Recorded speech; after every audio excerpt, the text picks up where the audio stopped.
मुश्किल के समय में हर कोई बहाने की चादर ओढ़ लेता है, पर जो हारी हुई बाजी जीत जाए वही असली शेर होता है। शेर जंगल का राजा होता है, ये बात सबको पता है, लेकिन उसे जंगल का राजा बनाया किसने, ये किसी को नहीं पता होता।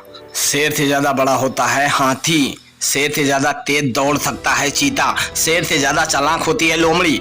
शेर बाज की तरह आसमान नहीं छू सकता, ना तेज ना चालाक ना ताकतवर, ये है शेर। फिर कैसे ये जंगल का राजा कहलाता है? शेर अपनी सोच से जंगल का राजा है।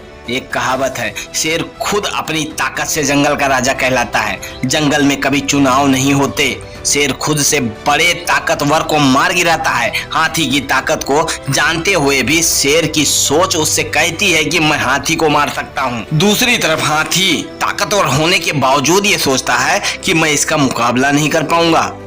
जंगल में शेर से ज्यादा ताकतवर जानवर मौजूद हैं, लेकिन फिर भी शेर ही राजा होता है, क्योंकि शेर अपने कॉन्फिडेंस और लड़ने के एटीट्यूड की वजह से जंगल पर राज करता है, और बाकी जानवर खुद को कमजोर और शेर को ताकतवर समझ लेते हैं और हार जाते हैं। याद रखना, अगर आप भी अपने काम को लेकर ऐसा एटीट्यूड, ऐसा कॉन्फिडेंस रखते हैं कि मैं इस काम को कर लूंगा, तो आपको दुनिया की कोई ताकत जीतने से नहीं रोक सकती। अगर शेर की तरह जीना है तो सबसे पहले उसकी तरह निडर बनो। याद रखना, बलि हमेशा बकरे की दी जाती है, शेर की नहीं।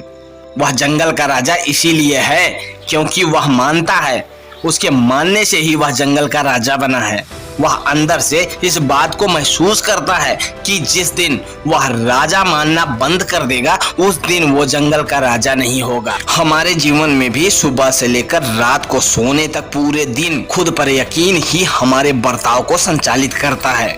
हम कठिनाइयों के आने पर हार ना मानकर उसके खिलाफ लड़ते हैं, या फिर उनके खिलाफ हार मानकर अपना आत्मसमर्पण कर देते हैं। ये इस बात पर निर्भर करता है कि हम अपने काम पर कितना समर्पण करते हैं। दोस्तों, जिन लोगों को अपने ऊपर अटूट विश्वास होता है, वह विपरीत समय में 2-4 कदम पीछे जाने से नहीं हिचकते। वह कदम पीछे हटाने से जरा भी नहीं घबराते, क्योंकि उन्हें पता है परिस्थितियों को अनुकूल होते ही वो बहुत तेजी से ग्रो करेंगे। दोस्तों, शेर शिकार के लिए कर्म करता है और इसे फल में मिलता है भोजन, लेकिन वो केवल फल के लालच में कर्म नहीं करता।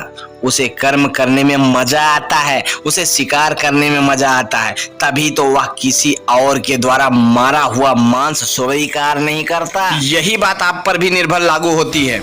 अगर आपको कर्म करने में मजा आने लगा तो समझ लो फल अपने आप मिल जाएगा।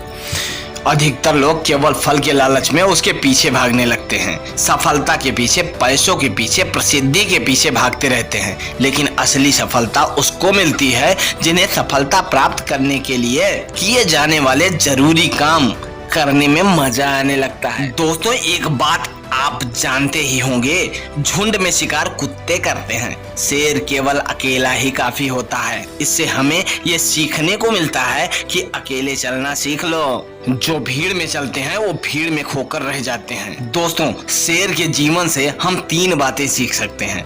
पहला तो अपने आप को हमेशा एक विनर समझो, हमेशा खुद पर पूरा विश्वास रख। दूसरी बात, अपने कर्म को, अपने वर्क को पूरी निष्ठा के साथ करें। अगर तुमको अपने काम में मजा नहीं लगता, सफलता मिलना बहुत दूर की बात है। गीता में कहा गया है कि कर्म कर, फल की इच्छा मत कर। और तीसरी बात, तुम अपनी सफलता की राह पर अकेला चलना सीख ले, किसी और की सहारे की उम्मीद मत कर। किसी ने क्या खूब कहा, जीता तो सिर्फ शेर है, बाकी सब मिट्टी का ढेर है। नहीं हुई अभी देर है, तू भी अपने अंदर एक शेर है।